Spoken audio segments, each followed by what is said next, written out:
அமீரகத்தின் வெளிகளிலிருந்தெல்லாம் வருகை தந்து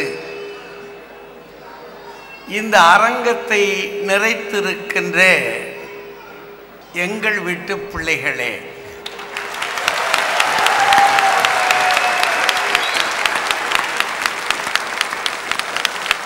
இந்த மண்ணில் தமிழர்களின் மொத்த அடையாளமாக எத்தனை பொருள் வளத்தை இறைவன் கொடுத்திருந்தாலும் எளிமையின் அடையாளமாக தமிழர்களை இங்கே அழைத்து வருவதும் அவர்களுக்கு வாழ்வு தருவதும் இந்த மண்ணிலே உழைப்பதும் அவர்கள் பிழைப்பதும் என ஒரு வழியை காட்டி தன்னை எளிமைப்படுத்தி மிக எளியவராக அமர்ந்து இந்த நிகழ்வுக்கு வருகை தந்திருக்கின்ற ஒரு பெரிய குடும்பத்தை சார்ந்த திருமிகு ஜலாவுதீன் அவர்களே, மதுரை மண்ணிலிருந்து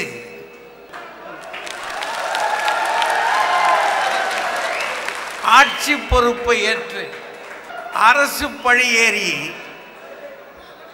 சின்னஞ்சிறிய வயதில் நிர்வாகத்துறையிலே புகுந்து இங்கே வந்து எங்களை பெருமைப்படுத்திக் கொண்டிருக்கின்ற திருமிகு அசோக் பாபு அவர்களே,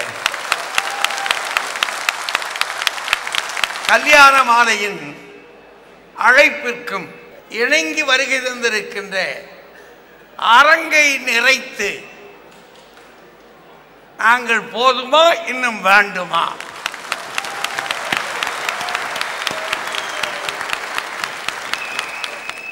என்று உங்களை அல்ல எங்களை அல்ல தமிழை பெருமைப்படுத்திக் கொண்டிருக்கின்ற தமிழ் நெஞ்சத்திற்கு நன்றி நன்றி நன்றி. இப்போ என்ன தலைப்பு போட்டிருக்கிறாங்க? என்றென்றும் மனித முன்னேற்றத்திற்கு காதல்.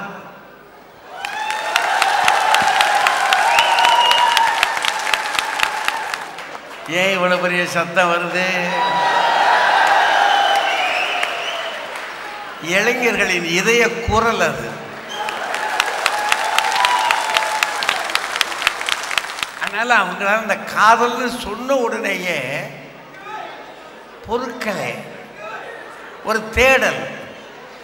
அந்த காதல் மனித முன்னேற்றத்திற்கு தடையா துணையா?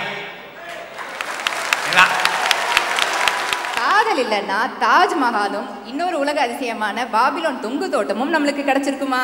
கிடைக்காது. இன்னைக்கு காதலால தான் தொழில்நுட்பமே வளருது. காதல் இல்லைன்னா ரோபோ கூட இல்லைங்க.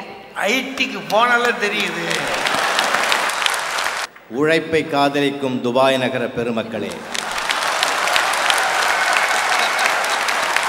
இன்று கல்யாண மாலையை சூட்டி மகிழ்கிறது துபாய். அருமை நண்பர் சிங் ரத்னம் சகோதரி பிரியா பிரியமுடன் நடத்துகிற பெரிய விழா. நீதிமன்றத்தில் பணிவோடு சொல்லிக் கொள்கிறேன், குழந்தையின் ஸ்டேட்மெண்ட்டை தள்ளிவிடவும்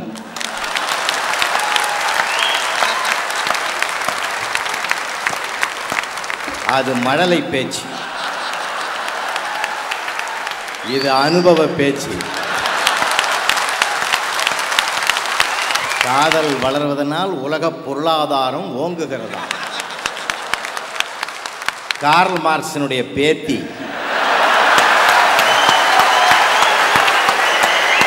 ஆனால் ஒன்று, இந்த காதலிக்கிறவங்க மட்டுமே கெட்டிக்காரத்தனமாக ஒரு ஆன்சர் வச்சுருப்பாங்க. என் பையனே கவிதை எழுதலாம், கண்ணே கற்கண்டே கடலில் பூத்த தாமரையே. அட பித்துக்குளி பையில, கடலை தாமரை பூக்காதுடா.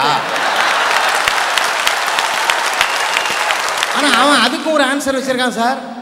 கடலில் மண்ணை கொட்டி நிரப்பி கட்டடங்கள்லாம் கட்டின துபாய் கண் முன்னாலே இருக்கிற போது ஏன் சார் தாமரை பூக்காதுங்க?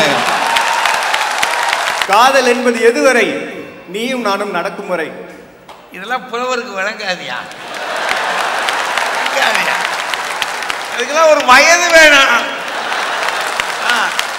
அவங்க சொல்றாங்க காதலிக்கிறதுக்கு 4 விஷயங்கள் வேண்டும். ஒன்று உழைப்பு, இரண்டாவது வீரம், மூன்றாவது நேர்மை, நாலாவது பொறுமை. இதுக்கு காதல் டிக்ஷனரின்னு பேர். உழைப்புனா என்ன தெரியுமா? 5 வருஷம் ஐஸ்கிரீம் வாங்கி தர்றது, பின்னாடியே சுத்துறது. ஐஸ்கிரீம் வாங்கி கொடுத்தா பத்து போதாது, அது கப்பில் மிஞ்சி இருக்கிறத எடுத்து சாப்பிடணும், அப்புறம் கப்பை கொண்டு போய் போடணும்.